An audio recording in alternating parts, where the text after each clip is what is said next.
Ovunque Proteggici è un libro uscito nel marzo di quest'anno e che ha fatto una strada importante perché ha avuto ottime recensioni critiche, un ottimo riscontro di mercato e soprattutto è entrato nella dozzina finale del premio Strega.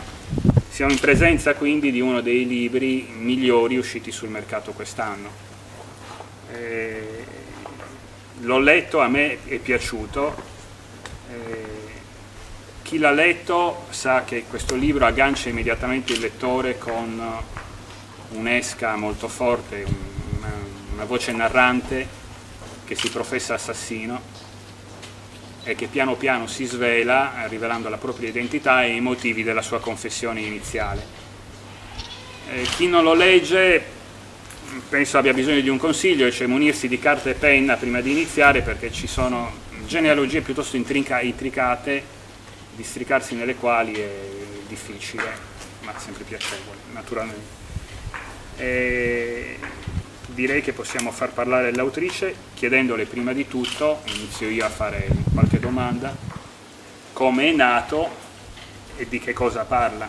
Sì, la storia, un po' come accennavi tu, è quella dell'ultimo discendente di una famiglia, che è appunto la famiglia Girosa, e lui, il protagonista Lorenzo, ha 50 anni all'inizio del romanzo e riceve delle lettere anonime in cui qualcuno lo accusa di essere un assassino. Lui non rifiuta questa accusa e anzi diventa il pretesto per un lunghissimo flashback in cui vengono raccontati i destini di famiglia.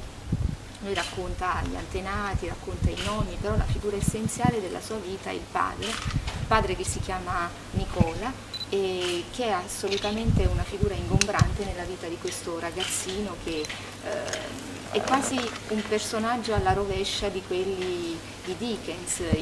I bambini di Dickens sono orfani, dolorosamente orfani, invece lui desidera l'orfanezza e chiede addirittura con insistenza alla propria sorte, al proprio destino, di essere liberato da questa figura del padre.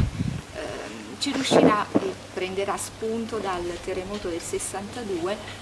Lui nel momento in cui si presenta l'occasione di liberarsi del padre non esita e di conseguenza diventerà orfano a tutti gli effetti a un certo punto. In realtà questo rifiuto di un figlio rispetto al padre nasce dal bisogno di avere una vita quasi normale, borghese, cosa che questo padre non garantiva. C'è una parte all'inizio del romanzo in cui lui racconta del momento in cui il papà andava dal maestro, e nel momento in cui andava dal maestro si presentava con gli abiti di scena. Per lui era una vergogna enorme avere al proprio fianco un padre del genere. E quindi sì, è la storia di un incontro mancato tra un padre e un figlio, e soprattutto la presa di coscienza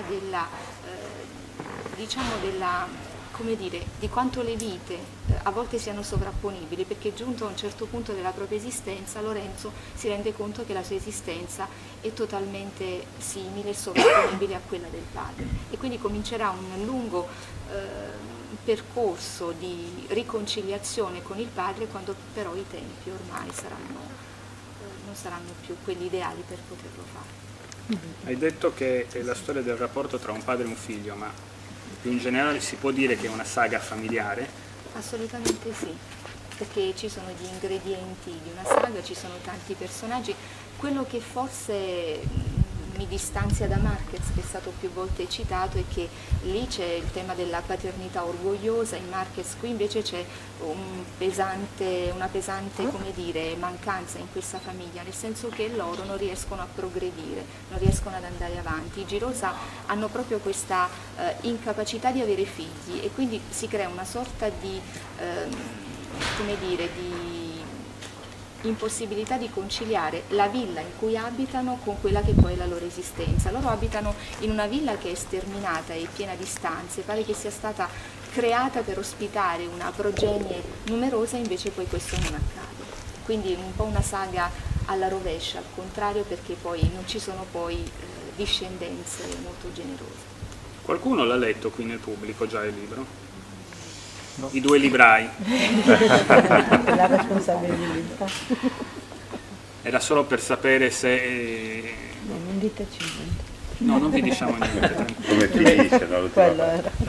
Quindi stiamo parlando di una saga familiare, il racconto di 5 generazioni, si parte dall'Ottocento avanzato, Sì, tardi. si arriva ai giorni nostri sostanzialmente.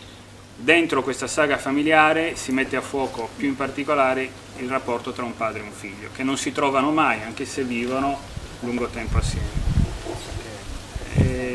Vediamo qualche cosa più in dettaglio. Una cosa che mi ha colpito molto nel libro è che i personaggi nel loro complesso sono quello che gli americani chiamano dei losers, dei perdenti, tutti quanti. Sono tutti alla ricerca di qualcosa, ma difficilmente riescono ad attingere ciò che desiderano. Non lo trovano, o se lo trovano non sono capaci di acquistarlo, e se lo acquistano non sono capaci di tenerselo. Perché tutti questi personaggi dipinti così in credito con la vita sostanzialmente? In realtà sai che non saprei dare una spiegazione. Quando si scrive in genere si segue una storia. Io poi scrivo un po', come diceva Chekhov, senza trama e senza finale. Non so mai a pagina 12 cosa succede 2 pagine dopo per rendere l'idea. Quindi non so dare spiegazioni per la tipologia di personaggi che, come tu però giustamente notavi, sono dei perdenti. Però poi alla fine trovano anche la loro strada, sono perdenti all'inizio però con possibilità di riconciliazione con la propria vita. I librai condividono questo punto di vista? Siccome nessuno mi ha consigliato di prendere carta e penna per leggere, lo devo rileggere perché ho perso un po' il segno. Però... No, ma molti mi dicono di dover rileggere anche dopo la prima lettura, quindi è normalissimo. Quindi mi riservo. Ma avete avuto anche voi l'impressione che i personaggi siano tipi umani, tutti alla ricerca di qualcosa e che difficilmente riescono a trovare? Sì, sì. E poi anche c'è molto mistero attorno a ciascun personaggio, sì, molto, certo. Forse anche molta immaginazione. Infatti credo che il richiamo al realismo magico che ha fatto gran parte della critica sia dovuto proprio a questo. C'è un'indeterminazione dei luoghi e dei tempi. Noi capiamo che si sta svolgendo la storia in Sicilia o comunque in Campania o comunque nel sud Italia.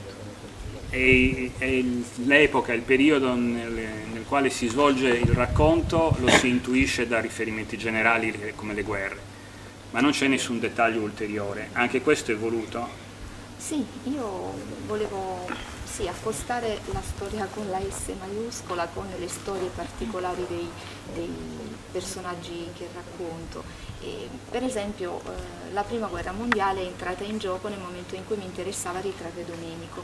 Domenico che è uno dei personaggi che si allontana, che tradisce la propria famiglia, va in America, dopo però aver sperimentato la trincea e la prima guerra mondiale. Di conseguenza quel dettaglio storico mi serviva per mettere in luce le caratteristiche di Domenico, che scopre la sua vera natura solo dopo l'esperienza della prima guerra mondiale. Quindi i dettagli effettivi, reali, avevano uno scopo, mi servivano per illuminare dei tratti dei miei personaggi.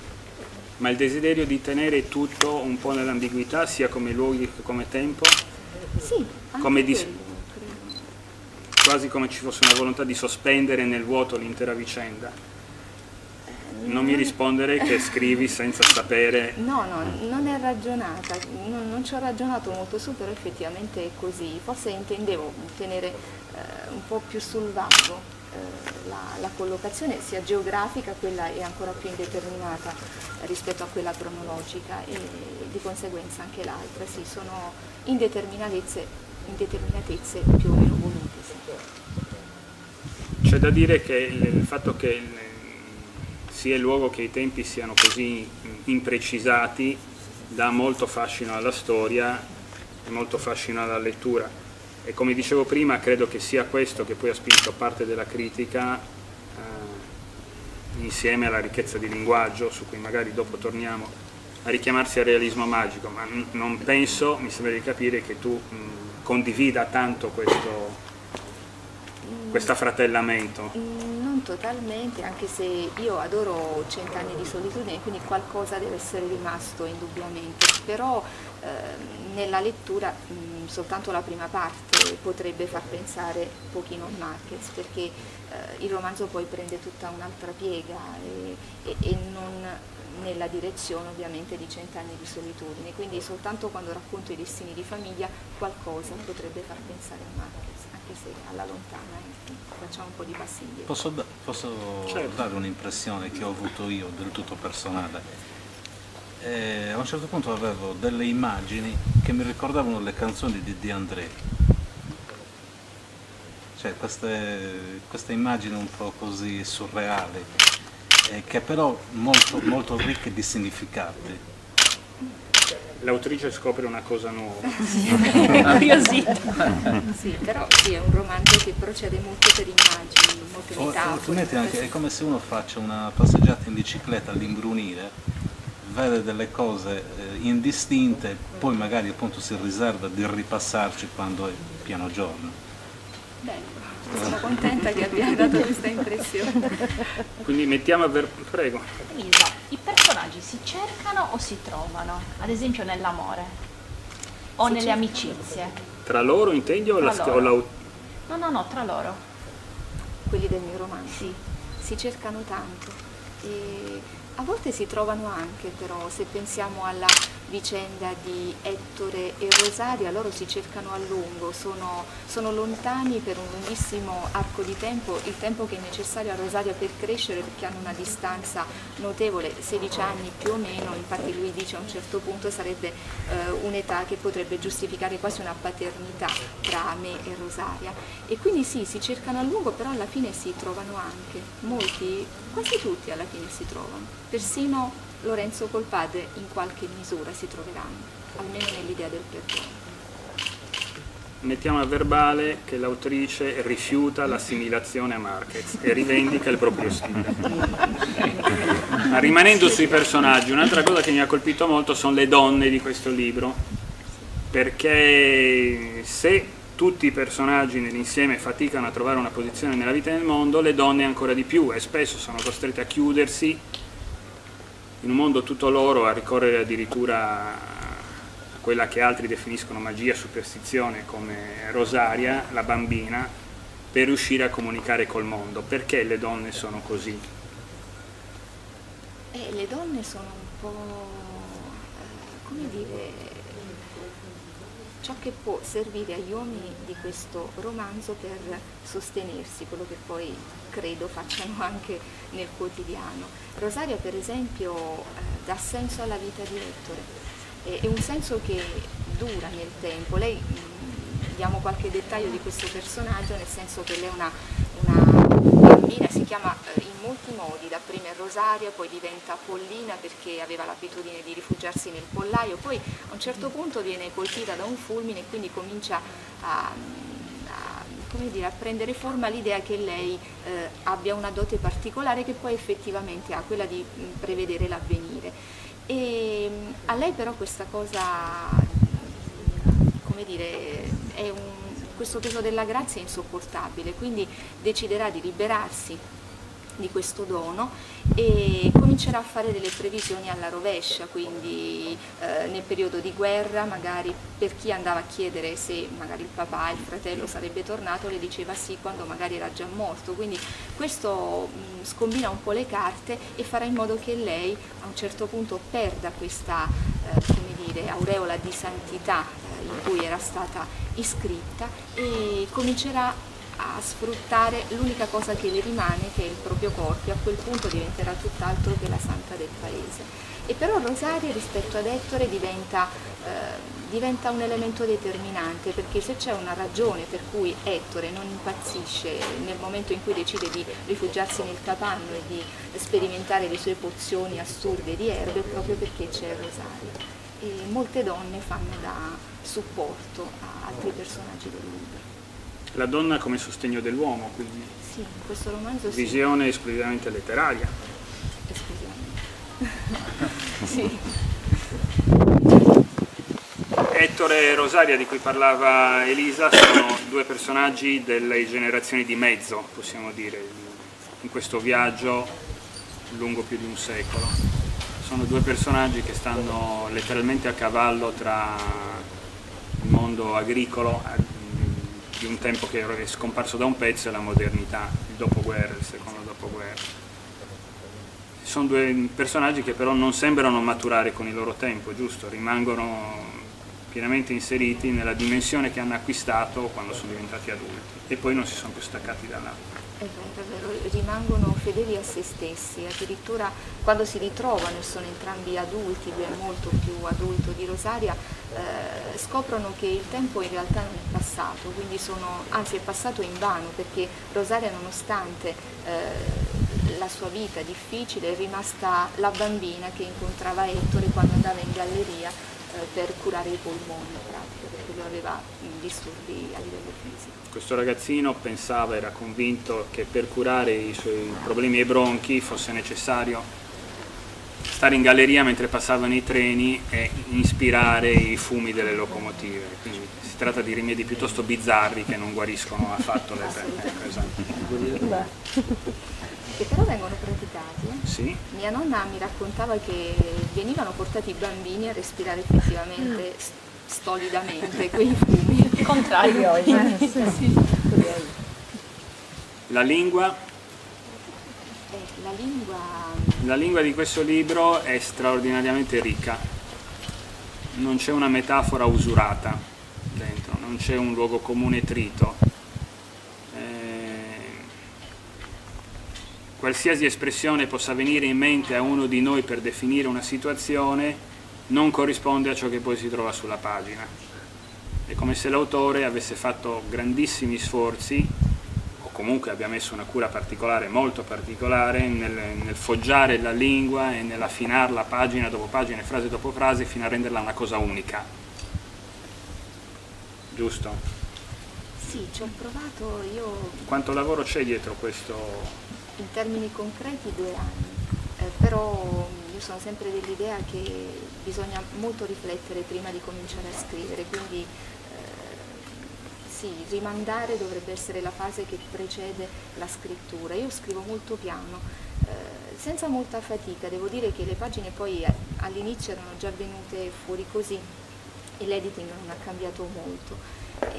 Scrivo piano e curo le parole, non credo molto nell'esistenza dei sinonimi, secondo me ogni parola deve essere incasellata al posto giusto, curo molto la sintassi, nel senso che il giro della frase è importante e poi secondo me aveva ragione Svevo quando diceva che in sostanza scrivere prosa non dovrebbe essere differente dallo scrivere poesia e quindi la parola deve essere necessaria, ricercata e utile al contesto in cui la si inserisce. Infatti è molto poetico, proprio sì. Poesia pura. In effetti l'italiano ha una parola per ogni cosa e le si dovrebbe usare, invece moltissime persone, la maggior parte, hanno un lessico, si accontentano di quello che serve. Nel libro si trova un lessico ricchissimo, con una grandissima varietà e la possibilità di non tanto di scoprire parole, anche di scoprire parole che non si conoscono, ma soprattutto di scoprire immagini che quelle parole hanno creato e che sarebbe difficile intuire senza quelle parole usate in quella maniera, giusto? Il che però a volte rende un po' difficile, faticosa la lettura. Questo non te l'ha mai detto Scusami, no, voglio dire, sono il primo a dirti una cosa del genere. No, assolutamente no.